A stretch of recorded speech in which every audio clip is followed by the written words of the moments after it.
Welcome to Ashfutoon Land. एक बार का जिक्र है कि एक खूबसूरत गांव में एक बली और चूहा रहते थे। बली बहुत ही चालबाज और होशियार थी, जबकि चूहा नर्म दिल और सादा था। दोनों का गांव के लोगों के साथ रोजाना आना जाना था, लेकिन वो एक दूसरे से बहुत मुख्तलिफ थे। बली हमेशा चूहे का पीछा करती रहती और चूहा हर वक्त इससे बचने की कोशिश करता था।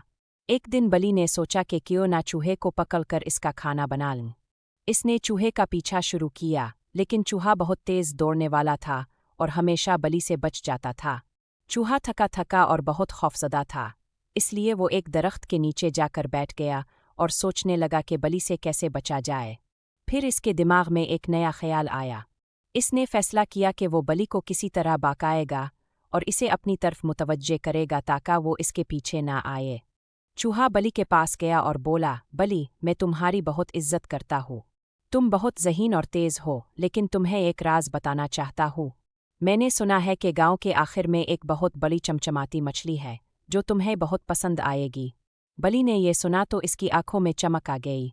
वो फौरन चूहे के पीछे चल पड़ी ताकि इस मछली को ढूंढे। चूहा बली को गांव के आखिर तक ले आया और वहाँ इसने कहा, ये वो जगह है जहाँ मछली छपी हुई है, लेकिन तुम्हें यहाँ एक चमचमाती चम्मच मिलेगा जो तुम्हें और ज़्यादा खुशी देगा। बली ने इस जगह पर गौर किया और चूहे की बातों में आकर इस तरफ बढ़ने लगी। इसके पीछे चूहा आहिस्ता आहिस्ता वापस मुड़ गया और गांव की तरफ दौड़ गया। बली ने इसका पीछा किया, लेकिन जब तक वो वापस गांव पहुंची, चूहा फिर से अपने बिल में जा चुका था। चूहे ने बली से सबक सिखाया कि कभी किसी की बातों में ना आना और हमेशा दूसरों के साथ मोहब्बत से पेश आना चाहिए। बली ने अपनी गलती तस्लीम की और चूहे से मुआफ़ी मांगी। चूहा और बली दोनों अब अच्छे दोस्त बन गए और एक दूसरे के साथ खेलने लगे।